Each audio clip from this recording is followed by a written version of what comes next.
Hello guys, welcome back to Our Vision Farm. Over the weekend, once again, we went fruit tree shopping. We finally went to that one nursery that I told you guys about, that somebody told me they had very affordable prices. They didn't have too many options, but we were able to find a loquat tree. We had one of these a while ago and it died. And we never really knew why it died because these are very prolific and they're very native to Florida. But the guy at the nursery told us that we probably overwatered it. Didn't realize these didn't need that much watering, so we probably killed it. So we're going to try it differently this time and try to not baby it so much and see what happens. Then we also got two pink guava trees. So we got one and two mulberry trees. Supposedly those also do good here in Florida. I'm not sure what variety they are, but I got two of them. And then up here is just the banana pups that I try to rescue from my older banana tree, and two baby papaya trees, which did get hit by the freeze, but the trunk is still alive, so hopefully they'll bounce back.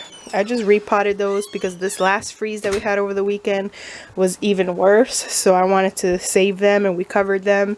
Everything seemed to fare off good. That is why I haven't got them in the ground yet, because I was making sure there's not going to be any more cold weather, which there probably will be later, but I'm going to go ahead and slowly start planting these and just taking my time with them. So that is what's getting planted next: the loquat, guava, and mulberries. And then the papaya and the banana, I was actually thinking of planting in the back, all the way in the woods in the back, just to get our little food forest started back there. Mulberry, I was told, likes a lot of sun, so I'll plant those in the sun. Guavas always like the warm and the sunshine, and I think loquat does too. The loquats I've seen around our area have always been planted in a sunny area, so that is what I'm going to go with, and I'll take my time doing that. But today's project is continuing on the bird aviary for the parakeets. So that is what me and Jaden are going to start doing today. See where we can get, because we did buy some more wood, but I don't know if we're going to be able to finish it. But we're going to get started on that, show you a little bit on that, and then that'll be it for today.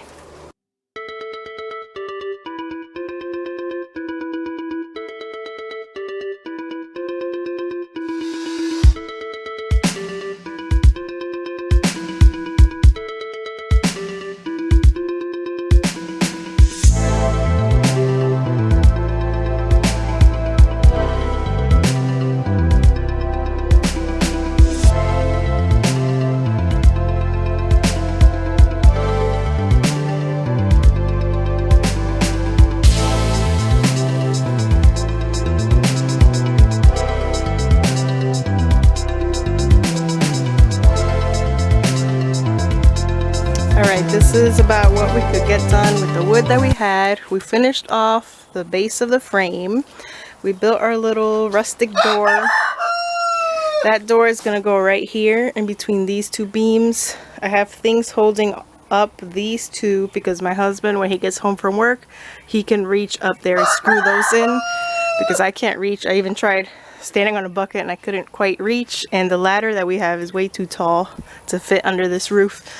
So we're gonna wait for him to screw and secure those in, and then we'll have to buy the hinges for the door and just figure out how we're gonna buy the roll of the material we're gonna wrap this whole thing in, and that'll be it. Then we'll layer the floor with a very thick layer of mulch, and I guess at that point we'll figure out how we're gonna do the feeding stations, water drinking stations, maybe like a little water bath or something.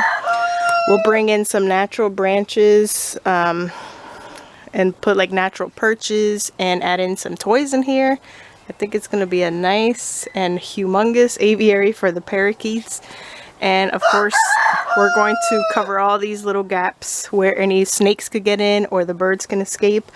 We'll fill all those in with the same fencing material. So little cracks like that, and all along the top we'll have to cover those up. But that is what it's looking like so far. And we're also going to paint it. We're not going to paint the whole thing, but all this, the wood beams and stuff, we want to paint it like a nice blue color, right? Yeah. A nice blue color. And then we have leftover red paint from when we painted our shed over there. And I want to get this side that people will see from the outside, I want to get that painted in red. So just this whole wall in red, maybe these little accents over here, but then the inside, just the beams, we're going to paint a nice blue color. We're going to leave everything else as is. I think it'll look nice after that. So that is what we got done for now. I was thinking of putting Jaden's aviary right there. Oh. Yep, Jaden wants to put his name up there. I think that would be cool too. We could do a little colorful sign up there. And we want to try to get this done as soon as possible, because as soon as we get this done, we're going to start opening up our farm again for visits. And I think this will be a neat little thing for guests to go into. We haven't done open farm days in quite a while. So what I want to kind of do is do an open farm shop day, kind of like a farm stand. We have our little farm shop over there, and just do a day where we're open for customers to come and shop, and they can explore the front side of our farm, because we're going to reserve everything back there for private tours only. So we haven't figured out the logistics of everything yet. I was thinking of doing them maybe like on specific weekdays, and then one weekend reserved just for private farm tours, where I'll take guests around and visit all the animals and let them feed them, take them around to see our gardens and all of that, and just talk to them about our farm and answer any questions that they may have. But about 2 times a month, no, 2 times, one time every 2 months, I want to do like an open farm shop day where the front side of our farm will be open for guests, and that'll just be something fun for them to do. And we'll have the bird aviary for them to look at, but not necessarily go into unless they want to come back one day for a farm tour. Same with the quails and the little silkies. If they want to visit the pigs and the sheep and the cow in the back, then we can schedule a private farm tour. I think that will definitely make it safer and more of a personalized experience compared to how we were doing it before, where we were just opening it for the public to come. And it was just getting a little too busy and too many people coming at once, and it just starts becoming a little bit dangerous to do it that way. So I really want to get that aviary done, because once that's complete, most of our projects are going to be pretty much complete.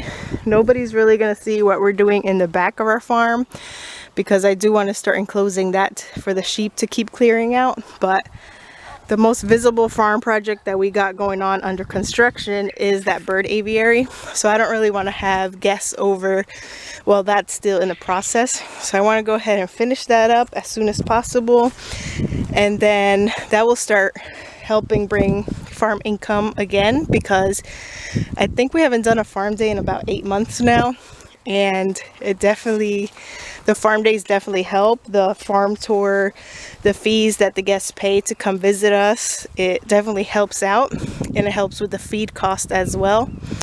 But we're excited to show you the finished aviary as soon as we're done. That's going to be the next video. I'll probably show a little bit of the process as we're putting the fencing up, as we're painting, but we'll definitely show you once it's done, and once we get to release the birds in there too. That will be an exciting day as well.